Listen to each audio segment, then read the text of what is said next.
Ndio maana nasema kwamba Yesu wakati anakutana na yule mama Msamaria akamwambia kwamba ipo siku waabudu halisi watamwabudu Bwana katika roho na kweli. Sikia nikwambie, kumwabudu Bwana katika roho na kweli haijalishi labda kama utaweza mbele watoto wakusikie.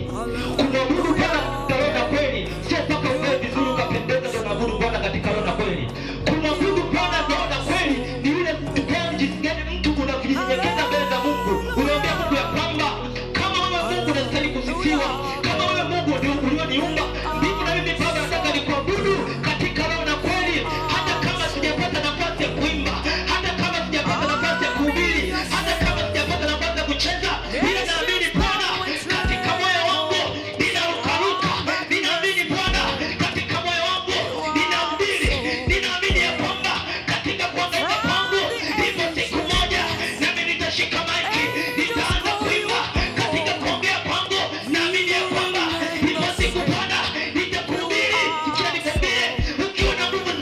za Roho Mtakatifu, nakwambia ya kwamba hautaangalia watu wanasema nini, hautaangalia mama fulani anasema nini, hautaangalia jirani yako anasema nini, ila ndani ya moyo wako Roho Mtakatifu anakwambia mwanangu, hapana, vumilia bado kitambo kidogo tu, vumilia bado kitambo kidogo tu, nami nitakuinua,